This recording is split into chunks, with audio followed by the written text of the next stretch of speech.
Hello friends, you are welcome in PVP video classes. I am Pankaj Kumar Tripathi going to present 24th video on the provisions of Transfer of Property Act. In this lecture, I will discuss the provisions of determination of lease. Grounds have been provided in section 111 of the Act, and the grounds of determination of lease to be read with the provisions of section 116, 115, 112, 114, 115 and 113. It means to understand the provisions related to determination of lease, one should have to understand the provisions from section 111 to 116, 111, 112, 113, 114, 114A, 115 and 116. मित्रों, संपत्ति अंतरण अधिनियम की इस 24वें video में पट्टे के समापन पर चर्चा की जाएगी। पट्टा का समापन, जिसके आधार धारा 111 में लिखे गए हैं, जहां 8 आधार लिखे गए हैं, और उन आधारों को धारा 112 से 116 तक की धाराओं के साथ पढ़ा जाता है। यानी ये धाराएं रीड विद हैं, जैसे sections are to be read with the grounds of determination of lease. Primarily, one should focus on the grounds. There are 8 grounds provided in section 111. By efflux of time, by happening of conditional event, these two may be categorized into one category: by efflux of time and by happening of conditional event, upon which happening it is agreed by the party that lease shall be determined. So, expiration of time.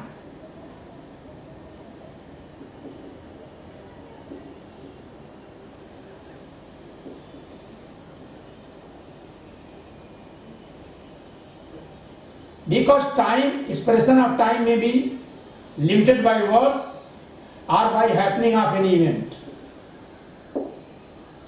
So, expiration of time. If time of lease is expired, it is automatically seized.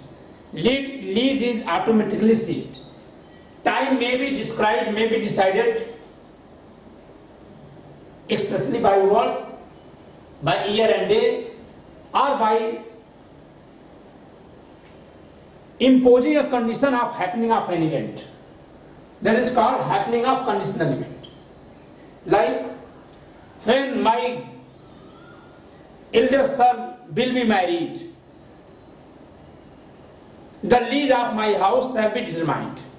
अगर मैं ये शर्त लिख दूं, ये शर्त जोड़ दूं कि जब मेरे बड़े बेटे का विवाह होगा तब यह पट्टा समाप्त हो जाएगा, तो बड़े बेटे के विवाह होने पर समाप्त होगा। मैं लिख दूं 5 वर्ष के बाद समाप्त हो जाएगा, इफ्लक्स ऑफ टाइम, समय की समाप्ति पर। तो ये दोनों ही तो समय की समाप्ति है, both are expression of time. In first, time is decided by words in days and months and years. In second ground, it is decided by happening of an event. Okay, so both may be grouped as one. Okay, expiration of time. C ground, by termination of lessor's interest in the property. By termination of lessor's interest in the property. If lessor's interest in the property is seized itself, then how a person who enjoyed the property, being lazy of the property, on behalf of the lessor, whose interest has been terminated itself, जिस किसी पट्टाकर्ता का अधिकार स्वयं समाप्त हो गया हो, उसके द्वारा दिए गए पट्टे पर पट्टादार कैसे रहेगा? सपोज करिए, it should be stated here, A has right to be in possession in this house for 10 years. He has a right to be in possession in the house only for 10 years. Okay? A leases the house in favor of B for 15 years. No. Though he leases the house for 15 years, but because A has right only for 10 years, then B cannot enjoy the house after termination of leaser's interest in the property. Because A has a limited interest only for 10 years, then after expiration of its house, his interest, lessee has no right, lessee will have no right to be in possession and enjoy the property. So, by termination of leaser's interest in the property, by merger means A leases his house in favor of B, and later on A sells his house to B. Now B becomes owner. B, the lessee himself becomes owner. So interest of A and B merge here. A और B दोनों के क्या होते हैं, मिल जाते हैं, and it is consequented as termination of lease. It is consequented as termination of lease. इससे पट्टा समाप्त हो जाएगा. A के मकान में B किराएदार है और B ही वो मकान खरीद लेता है, तो क्या B किराएदार है, क्या किराएदारी चलेगी? नहीं. By express surrender, a lessee can surrender his lease at any time, either by express or by implied. So this is first group, second group, third group. By surrender, either express or implied, there's no need of two clauses. यहाँ पे दो clauses की जरूरत ही नहीं थी, but दो clause लगाए गए, आप उसको रखिएगा. You have to remember it. But I think there was no need of two clauses. दो क्लॉज की जरूरत नहीं थी. So I have classified it, the two grounds, by express surrender and by implied surrender, into one group D. By forfeiture E, and on expiration of notice to quit. Notice under section 106. Under section 106 में जो 15 days prior notice, या under section 106 में जो 15 days prior notice है, या जो 6 months prior notice है, उस नोटिस की बात यहां हो रही है. तो on expression of notice to quit, lease is expired, lease is determined. ठीक है, पट्टे की समाप्ति हो जाती है. धारा 106 के अधीन जो नोटिस दी जाने की बात है, जिसमें यदि मासानुमासी पट्टा है तो 15 दिन पूर्व, यदि वर्षानुवर्षी पट्टा है तो 6 मास पूर्व. If it is lease month two month lease, then before 15 days generally, and in case of lease year to year lease, it is prior to 6 months. on expiration of notice to quit, तो सूचना के परिवश हो जाने पर it would be determined, पट्टा समाप्त हो जाएगा. So there are 10 grounds, but first 2 grounds may be categorized in the same group, and fourth and fifth and sixth group also may be categorized into a single group. So actually there are A, B, C, D, E and F, 6 grounds. By way of classification, new classification by me, I am making it easy for you to remember the grounds of determination of lease. मैं इस तरह से जो classification कर रहा हूं कि इन दोनों को एक साथ पढ़ना है, इन दोनों को एक साथ, इसके जरिए मैंने कोशिश की है कि आपके लिए आधारों को पढ़ना रखना आसान हो जाए. It would be easy for you. Okay, so now come on Barrett. The most important ground is by forfeiture. It is most important ground for all kinds of examination. pre-mentioned interview. The most important ground is for your examination purposes is determination of lease by forfeiture. समापहरण द्वारा पट्टे की समाप्ति सबसे महत्वपूर्ण आधार है. It is to be read with section 112, 114, 114A and 115 also. देख लीजिए आप, इसको इतनी धाराओं के साथ पढ़ना है.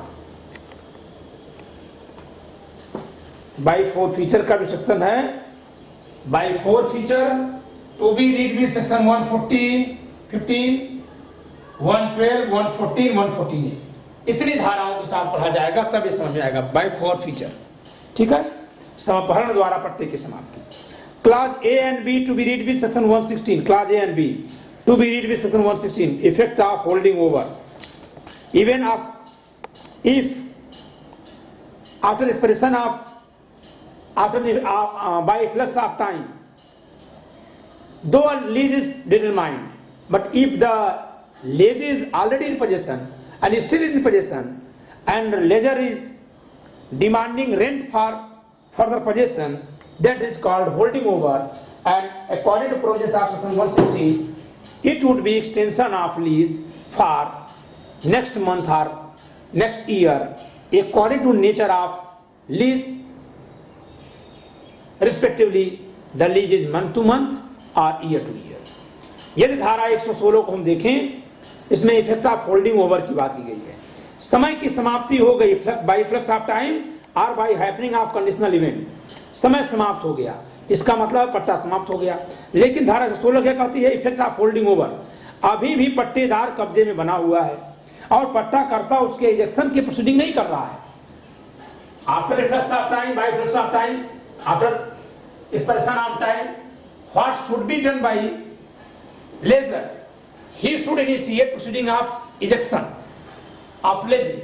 ही should ask lessee for ejection, ठीक है, बेदखली के लिए, to move from that property. उसको वहां से हटने के लिए पूछना चाहिए. लेकिन वो क्या कह रहा है? Lazy is even in possession and leisure demands rent for next month or next year. और पट्टेदार क्या कर रहा है? पट्टाकर्ता क्या कर रहा है? वो आगे का किराया मांग रहा है या उसको एक्सेप्ट कर रहा है. Either he demands for rent for next year or next month, or he accepts rent of next year or next month. Then the lease shall be extended for next month or next year. Respectively, it is month to month lease or it is year to year lease. यदि वह मासानुमासी पट्टा है तो एक महीना के लिए आगे बढ़ जाएगा. कब? पट्टा की अवधि समाप्त हो गई. कैसे समाप्त हो गई? By flux of time. समय यहां समाप्त हुआ बाई फ्लक्स ऑफ टाइम, या घटना घट गई जिस घटना के घटने पर ही पट्टा समाप्त हो जाना था. लेकिन पट्टेदार अभी भी कब्जे में बना हुआ है. पट्टेदार अभी भी कब्जे में बना हुआ है. पट्टाकर्ता क्या कर रहा है? उससे किराया मांग रहा है या पट्टेदार द्वारा किराया दिए जाने पर किराया वसूल कर ले रहा है, एक्सेप्ट कर ले रहा है. तो उस तारीख से एक महीने के लिए या एक वर्ष के लिए, यदि वर्षानुवर्षी पट्टा है तो एक वर्ष के लिए, यदि मासानुमासी पट्टा है तो अगले मास के लिए पट्टा एक्सटेंड हो जाएगा, बढ़ जाएगा. This is called as doctrine of holding over. अतिधारण का सिद्धांत कहा जाता है. Section 116 is also very very important. Okay, धारा 116 भी बहुत महत्वपूर्ण धारा है.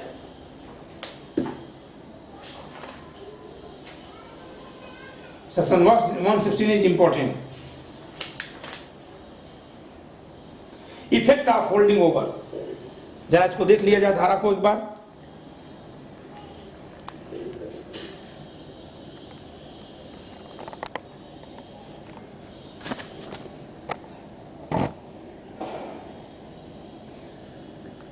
If a lessee or under lessee of property remains in possession thereof after the determination of the lease granted to the lessee, समाप्ति के बाद भी, and the lessor or his legal representative accepts rent from lessee or under lessee or otherwise assents to his continuing in possession, the lease is in the absence of an agreement to the contrary renewed from year to year or from month to month according to the purpose of for which the property is leased as specified in section 106.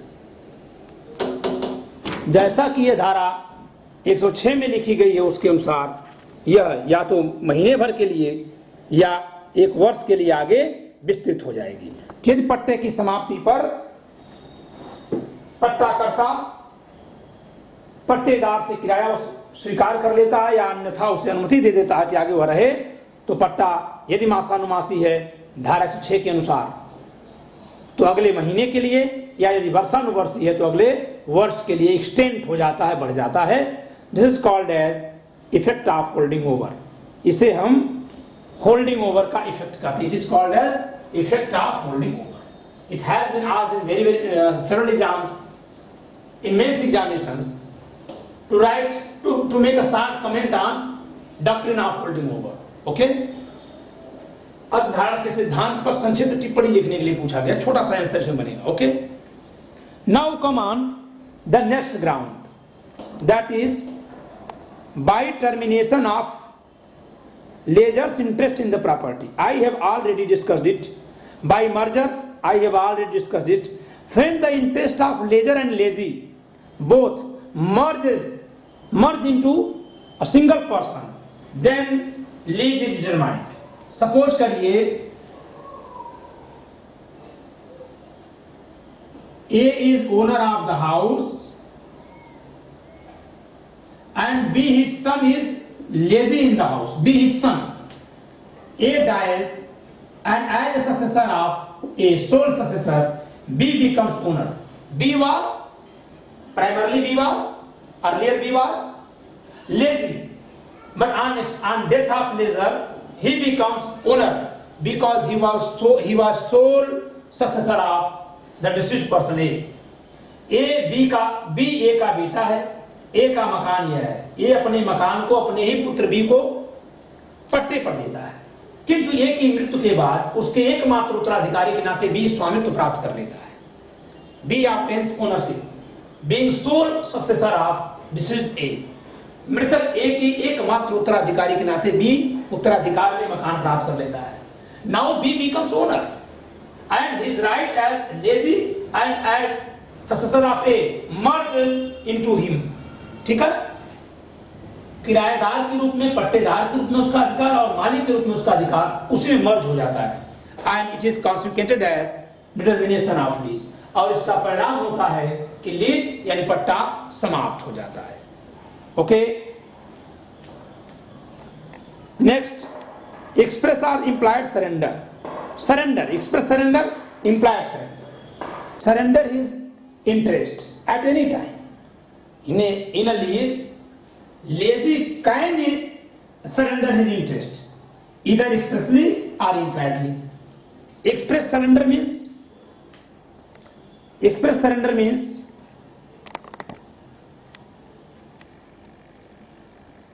it is provided in clause E, express surrender, and implied surrender in clause F. Express surrender, by express surrender as provided in section 111, by express surrender, that is to say in the case the leasee yields up his interest under the lease to the lessor by mutual agreement between them. By implied surrender, there is nothing have been explained in by implied surrender as a ground of determination of lease. पट्टे की समाप्ति के आधार के तौर पे अभिव्यक्त समर्पण में हितों का परिधान करके, और विवक्षित समर्पण में कुछ लिखा नहीं है। सब विवक्षित समर्पण क्या है? किराएदार चला गया, आ नहीं रहा है, न किराया दे रहा है, न कोई सूचना है, सामान भी लगभग नहीं है, सब लेके जा चुका है। This is called as implied surrender. इसे विवक्षित अभ्यर्पण कहेंगे। किराएदार ने lessee doesn't give rent and he is not in possession even. Okay, this is called implied surrender. He quit possession of property without giving any kind of information to the lessor. This is called as implied surrender. Express surrender means surrendering by getting information, giving information. In case of an express surrender, no formality is required. Only lessee must express his intention to surrender to the lessor. the lessor must agree to surrender and there must be delivery of possession. Okay, so there is nothing to be discussed in case of surrender. समर्पण की दशा में बहुत कुछ पढ़ने की जरूरत नहीं है. पढ़ने की जरूरत किसमें है? by forfeiture. This is most important ground. So I would discuss it later on. First we should understand the provisions of the grounds of on expression of notice to quit provided in clause H of section 111. धारा 111 के खंड H में जो ground लिखा है on expression of notice to quit. Okay, on expression of notice to quit. On the expression of notice to determine the lease or to quit, on the expiration of a notice to determine the lease or to quit or of intention to quit the property lease duly given by one party to other. ठीक है, जो notice दी जाती है, the notice which is served under section 106 by any of the party to other party after expiration of notice to quit, तो जो उसकी सूचना या जो उसके लिए इंटेंशन दिया गया उसको समाप्ति के बाद waiver of notice to quit. इसमें वेवर क्या है? There is waiver of notice section 113 to be read by section 111 clause H 113 waiver of notice to quit. इस नोटिस टू क्विट का वेवर क्या है? It means even after expiration of notice to quit the determination of lease may be waived. ठीक है, पट्टे की समाप्ति की सूचना दिए जाने के बावजूद भी पट्टे की समाप्ति की सूचना, पट्टे के समापन की सूचना की अवधि के समाप्त हो जाने के बाद भी पट्टा समाप्त नहीं होगा. कब? सेक्शन 113 में ग्राउंड लिखा हुआ है.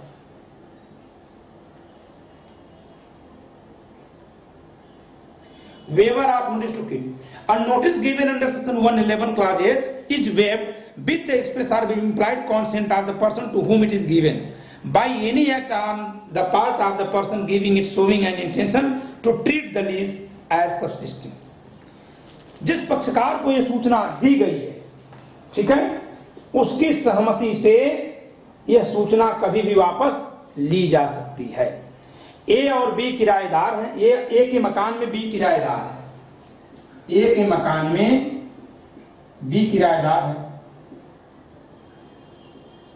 बी ए ने इसको नोटिस दी कि 1 महीने बाद खाली कर दे. बाद में एक आता ठीक है तुम मत खाली करो और बी इस पर कॉन्सेंट दे देता है तो नोटिस वेव हो गई. ओके, नोटिस समाप्त हो गई. बी सूचना देता है ए से कि मैं लीज जो है 1 महीने के भीतर छोड़ दूंगा. बाद में बी कहता मैं नहीं छोड़ूंगा और ए इस पर कॉन्सेंट देता है, एग्री हो जाता है, तो ये नोटिस सीज हो जाएगी, नोटिस का इफेक्ट समाप्त हो जाएगा. ओके, इस पर 2 इलस्ट्रेशंस हैं. The illustration section of section 113 are important here. A the lessor gives B the leasee notice to quit the property lease. The notice expires. B tenders and A accepts rent which has become due in respect of the property since the expiration of the notice. The notice is waived. A पट्टेदार है और B जो पट्टा करता है, sir ये A पट्टा करता है और B जो पट्टेदार है को नोटिस देता है अपनी पट्टाधीन संपत्ति छोड़ने के लिए. नोटिस की समय सीमा समाप्त हो जाने के बाद भी बी के द्वारा रेंट दिए जाने पर ए स्वीकार कर लेता है. ए के द्वारा रेंट स्वीकार करने पर मान लिया जाएगा कि ए ने जो नोटिस दी थी वह समाप्त हो गई है, प्रभावहीन हो गई है. The second expression, the second illustration is A the lessor gives B the lessee notice to quit the property leased. The notice expires and B remains in possession. A gives to B as leasee a second notice to quit. The first notice is waived. A जो पट्टा करता है वो B जो पट्टेदार है को एक नोटिस देता है संपत्ति छोड़ने की. B फिर भी कब्जे में बना हुआ है. A दूसरी नोटिस दे देता है. जैसे दूसरी नोटिस देगा पहली नोटिस समाप्त हो जाएगी, इसका प्रभाव समाप्त हो जाएगा. ओके, तो ये बड़ी इंपॉर्टेंट चीज है. Now come on determination of lease by forfeiture. Very very important point. Determination of lease by forfeiture. Determination of lease by forfeiture. पट्टे का समापन किस तरह से? समापहरण के द्वारा, समापहरण द्वारा पट्टे का समापन।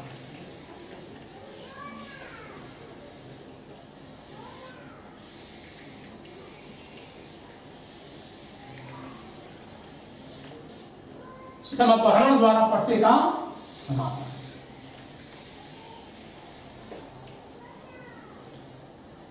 क्या क्या इसमें पढ़ना है?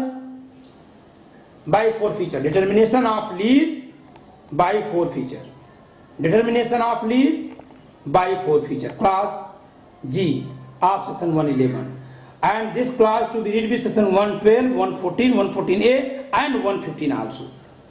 115 is not very important section, it is not important, but other sections are important. Okay? धारा 111 के खंड 6 में समापहरण द्वारा पट्टे के समापन की व्यवस्था लिखी गई है, जो कि बहुत महत्वपूर्ण है और जिसे धारा 112, 114, 114 क के साथ पढ़ना है। 115 भी साथ में पढ़ी जाएगी, बट 115 बहुत महत्वपूर्ण नहीं है और ये बहुत महत्वपूर्ण आधार है। तो इसको जरा एक बार देखते हैं। बाय फोरफीचर,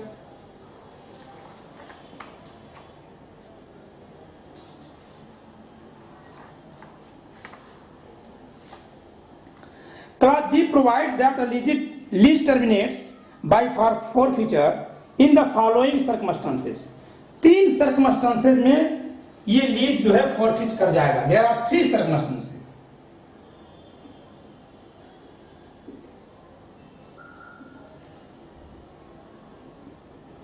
पहले में क्या लिखेंगे आप? लिखिए, in the case leasee breaks on express condition which provides that on breach of it the lessor may re-enter the property. जबकि किसी अभिव्यक्त शर्त का उल्लंघन कर दे, कौन? पट्टादार। पट्टाकर्ता ने कोई शर्त लगाई थी पट्टा के समय पर और कहा गया था कि इसका पालन करना होगा, किसको? पट्टेदार को।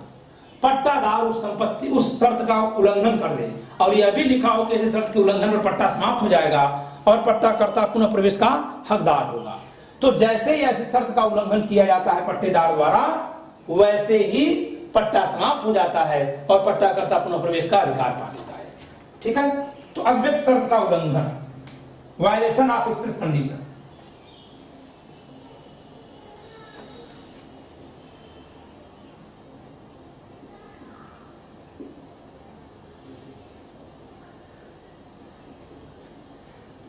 On violation of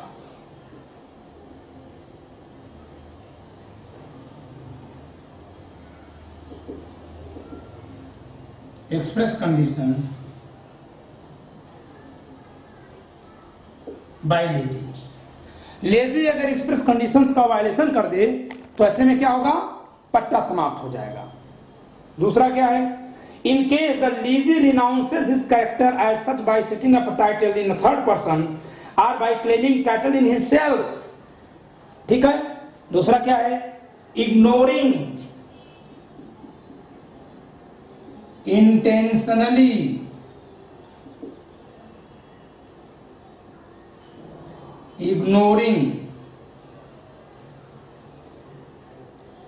denying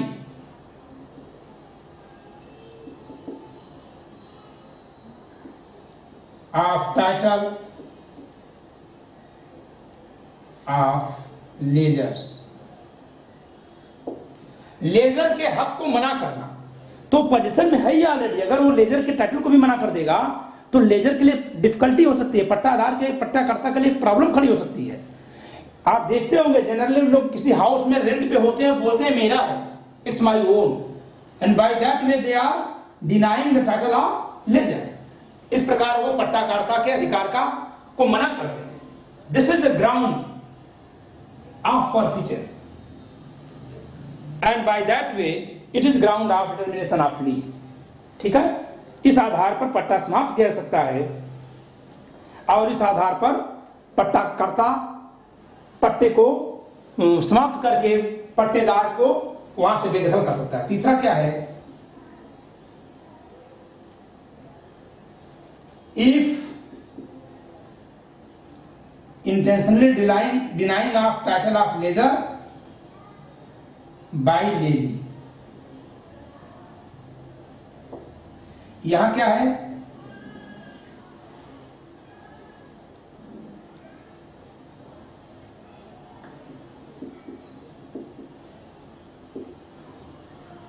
if the lessee is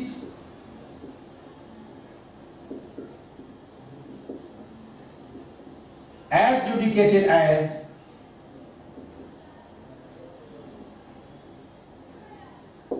insolvent, अगर पट्टाकर्ता पट्टेदार सॉरी अगर पट्टेदार दिवालिया घोषित हो जाए तो भी ये जब्ती का आधार है।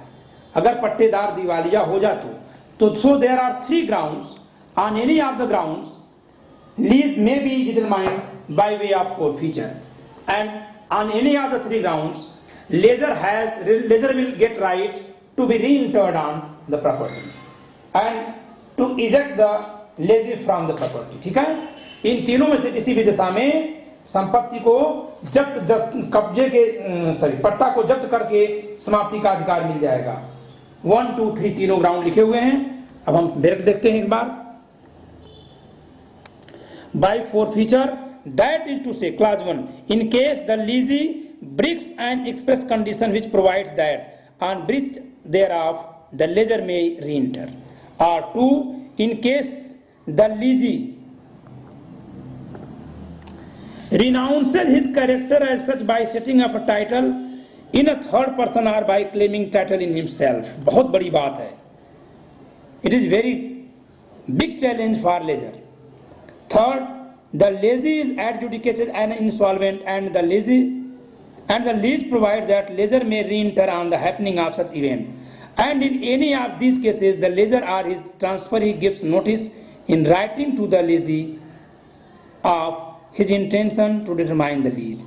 और एक बात और भी है कि इन तीनों में से किसी ग्राउंड के होने पे भी एक रिटन नोटिस देनी होगी। इन तीनों में से किसी ग्राउंड के होने पर भी इसके एक रिटन नोटिस देनी पड़ेगी। Not only the grounds are sufficient for forfeiture, lease might be forfeited only after giving notice of any of the 3 grounds by lessor, otherwise it would be waiver of forfeiture as provided in section 112। तो ये forfeiture का ground wave भी कर सकता है। Okay, lessor may waive the grounds of forfeiture as provided in section 112। धारा 112 में लिखा है कि पट्टे के समापहरण का अधिकार किसको है, पट्टाकर्ता को। पट्टाकर्ता चाहे तो उसे छूट दे सकता है, उससे वेव कर सकता है। ओके, यहां लिखा है सेक्शन 112 वेवर ऑफ फॉरफीचर।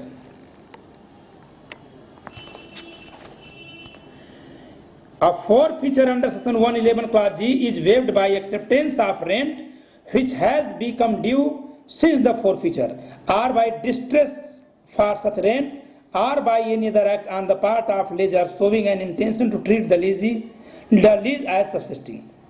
ठीक है, ये कब वेव कर जाएगा फॉरफीचर ग्राउंड, जबकि वो कोई रेंट की डिमांड करे या रेंट एक्सेप्ट कर ले, या अदरवाइज आगे वो लीज को चलने देने की बात करें। Provided that lessor is aware that the forfeiture has been incurred. लेकिन ये वेवर कब कॉन्स्टिट्यूट होगा, वेवर कब काउंट किया जाएगा, जबकि संपहरण से छूट कब स्वीकार की जाएगी, कब मान ली जाएगी किराया मांगने पर, जबकि पट्टाकर्ता इन आधारों की सूचना पा चुका हो, इन आधारों से अवगत हो चुका हो। अगर वो जान ही नहीं रहा कुछ ऐसा भी ग्राउंड है और इसके बावजूद वो किराया वसूल लेता है, तो वहां वेवर ऑफ फॉरफीचर समापहरण की छूट नहीं मानी जाएगी। Okay, provided that the lessor is aware that the forfeiture has been incurred। It means for waiver of forfeiture it is required that lessor was aware that the forfeiture has been incurred। Lessor must be aware about the grounds of forfeiture। Okay, समापहरण के आधार पैदा हो चुके हैं, has been arised। समापहरण के आधार पैदा हो चुके हैं, इससे पट्टाकर्ता जरूर परिचित हो, तब जब वो किराया मांगेगा तो मान लिया जाएगा कि उसने समापहरण से छूट दे दी है। फिर से समझिए, ये 3 ग्राउंड्स कौन कौन से हैं समापहरण के, जब्ती के। जब्ती किसी शर्त का उल्लंघन करेगा कौन, पट्टेदार। पट्टाकर्ता ने कहा था कि हमारे घर में मदिरा सेवन नहीं किया जाएगा। You cannot serve wine to your friends in my house, but lazy has done so. Lazy ने ऐसा किया है। It is a violation of express condition by lazy, and so the lease may be forfeited by leisure. Okay? So अव्यक्त शर्त का उल्लंघन किए जाने पर। दूसरा क्या है? किसी तीसरे पक्ष या स्वयं को उस घर का स्वामी कहे जाने पर। ठीक है? तीसरा क्या है कि पट्टाकर्ता के दिवालिया घोषित हो जाने पर। तो इन तीनों में से किसी भी आधार के होने पर पट्टा जब्त किया जा सकता है, हो नहीं जाएगा, किया जा सकता है। जब्त करने के लिए क्या करना होगा? एक सूचना देनी होगी। किसको? पट्टाकर्ता के लिए जरूरी होगा कि जब्ती के लिए वो सूचना भेजे इनके पास। अगर वो ऐसा नहीं करता है बल्कि वो किराया मांग लेता है या किराया रख लेता है या अदरवाइज वो छोड़ देता है ग्राउंड को, तो समपहरण का आधार समाप्त हो जाएगा। लेकिन समपहरण का आधार केवल तभी समाप्त होगा जबकि वो इस आधार के उत्पन्न होने से परिचित हो और इसके बाद भी किराया मांग रहा हो। Okay? Relief against forfeiture for non payment of rent. मान लेते हैं कि एक कंडीशन है कि टाइमली रेंट दिया जाएगा, otherwise it would be considered as violation of express condition. अगर ये शर्त है कि समय पर किराया नहीं दिया गया तो पट्टा जब्त हो जाएगा। तो किराया केवल न दिए जाने पर पट्टा जब्ती से भी एक रिलीफ मिलेगी। किसमें? सेक्शन 114 एक रिलीफ देती है। Section 114 relief against forfeiture for non payment of rent. पट्टेदार द्वारा किराया न दिए जाने के आधार पर अगर जब्ती हो रही तो उसके खिलाफ उपचार देती है, छूट देती है। कौन? धारा 114। वो क्या है? देखते हैं धारा 114 क्या छूट देती है। धारा 114 छूट देती है where a lease of immovable property has been determined by forfeiture for non-payment of rent and the lessor sues to eject the lessee, if at the hearing of suit the lessee pays or tenders to the lessor the rent area in arrear together with interest thereon and full costs of the suit, or give such security as the court thinks sufficient for making such payment within 15 days. Very important. Security within 15 days, for 15 days. Okay? The court may, in lieu of making a decree for ejectment, pass an order relieving the lease against the forfeiture, and thereupon the lease shall hold the property. The lessee shall hold the property leased as if the forfeiture had not occurred. जबकि पट्टाकर्ता किराया न दिए जाने के आधार पर समपहरण की कार्यवाही करता है, कोर्ट में जा रहा है और कोर्ट में जाने पर पट्टेदार या तो पूरा किराया ब्याज सहित और वाद खर्चे सहित दे देता है वहीं पर कोर्ट में, या कि फिर उसकी इस प्रकार सिक्योरिटी दे रहा है कि कोर्ट को विश्वास हो जाता है कि वो 15 दिनों के भीतर किराया दे देगा खर्च के साथ, ब्याज के साथ। तो ऐसे में न्यायालय उसके बेदखली की डिग्री पास करने की बजाय पेमेंट का ऑर्डर दे देगा और इस प्रकार माना जाएगा मानो समपहरण का आधार पैदा न हुआ हो। यानी केवल किराया बकाया के आधार पर समपहरण का आधार पैदा होने पर भी विकल्प मिलता है कि 15 दिनों के भीतर किराया पे कर दिया जाए या कि फिर पट्टा छोड़ दिया जाए।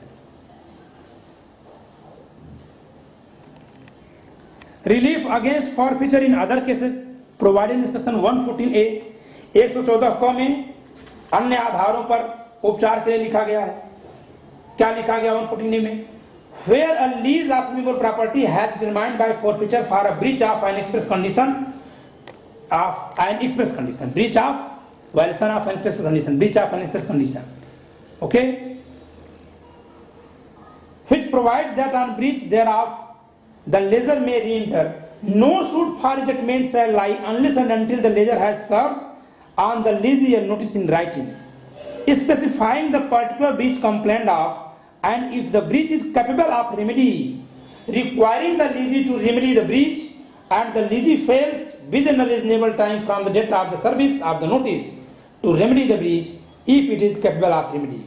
Nothing in this section shall apply to an express condition against the assigning, underletting, parting with the possession, or disposing of the property leased, or to an express condition relating to the forfeiture in case of non-payment of rent. ये जो nothing in this section जो last में लिखा गया है अभी इसको छोड़ दीजिए। You should understand only A and B, okay. Relief against forfeiture दो ground of forfeiture has been incurred because of breach of any express condition by lessee. Lessee के द्वारा, पट्टादार के द्वारा किसी अव्यक्त शर्त के भंग किए जाने की वजह से पट्टा के समर्पण का आधार पैदा हो चुका है, फिर भी पट्टा जब्त नहीं होगा। कब? जब तक कि पट्टादार ने इसके लिए पट्टाकर्ता को कोई नोटिस न, पट्टाकर्ता ने पट्टेदार को कोई नोटिस न दिया हो। सपोज करिए यहां कहा गया इस मकान, ये मकान किसका है? ए का। रेंट में कौन है? बी। कहा गया बी कोई यहां निर्माण कार्य नहीं करेगा, लेकिन बी ने एक निर्माण कार्य कर दिया। So B violated the express condition of lease, but it doesn't mean that lease shall be forfeited itself. Here, as provisions of section 114 provided, 14A provided, section A has to serve a notice to B. A को B को एक notice देनी होगी। क्या देना होगा? कि वो इस निर्माण को यहां से हटा दे और पहले जैसा कर दे। जब उसके नोटिस दिए जाने पर वो अगर नहीं हटाएगा तब केवल फोरफीचर ग्राउंड होगा, अदरवाइज नहीं होगा।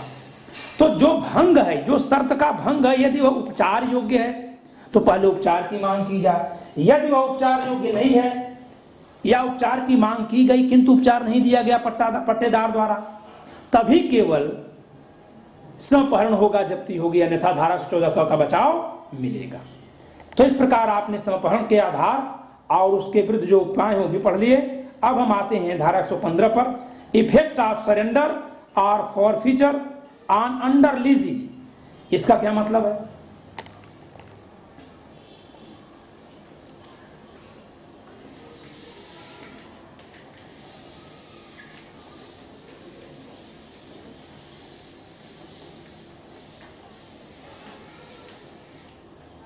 ए एक हाउस का ओनर है, पहले ये बी को देता है लीज पे और बी फिर दे देता है, ए बी को देता है और बी सी को लीज पर देता है।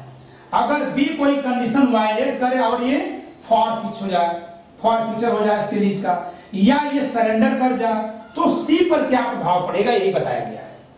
A leases his house in favour of B, B sub leases the house in favour of C, and later on B's interest is surrendered by B और is being forfeited by A.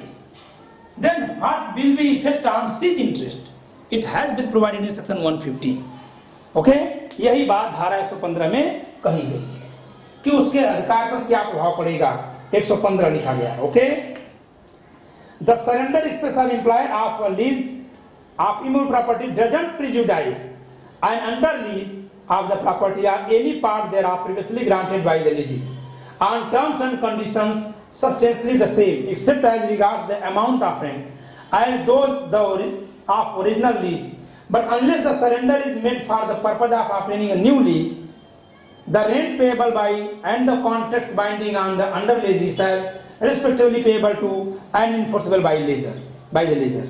The forfeiture of such a lease and all such under leases, except where such forfeiture has been procured by the lessor in fraud of the under lessee or relief against the forfeiture is granted under section 114. जरा देखिए यहाँ पे क्या लिखा हुआ है धारा 115 में।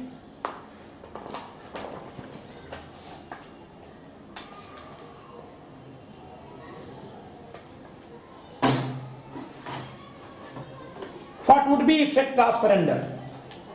If B surrender his right in the illustration, if B surrenders his right to be in possession, then what would be effect on interest of C, the sub leasee? उपपट्टेदार के अधिकार पर क्या प्रभाव पड़ेगा? क्योंकि पट्टेदार जो बी है वो तो अपने अधिकार को क्या कर रहा है? समर्पित कर रहा है, उसका समर्पण कर दे रहा है। तो अब देखना है कि सी के अधिकारों पर क्या प्रभाव पड़ेगा। ये बात कहां लिखी है? धारा 115 में लिखी गई है। धारा 115 के अनुसार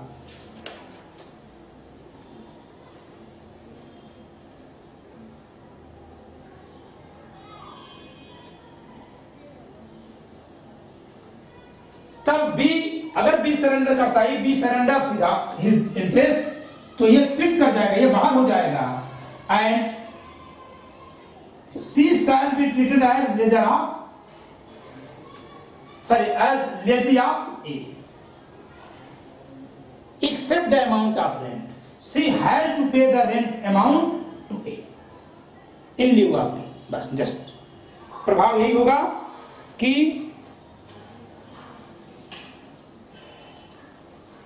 अभ्यर्पण का कोई प्रभाव नहीं होता, बल्कि वह क्या करेगा, अब सी ही पट्टेदार मान लिया जाएगा और ए को किराया देगा। लेकिन अगर फॉरफीचर हो रहा है, जब्ती हो रही है, in case of forfeiture affects the right of C. In case of forfeiture, ठीक है, समापहरण की दशा में इसका राइट भी, इसका इंटरेस्ट भी समाप्त हो जाएगा। इन केस ऑफ फॉरफीचर, समापहरण की दशा में सी का अधिकार भी समाप्त कर देगा।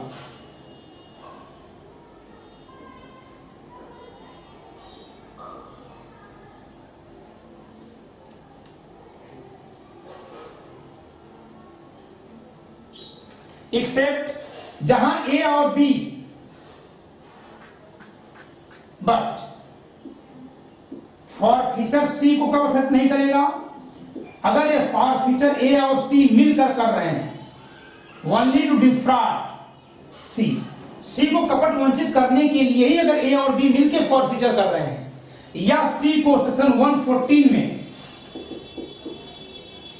या 114A में अगर रिलीफ मिल गई है, तो ये फॉरफीचर का इस पे कोई इफेक्ट नहीं होगा।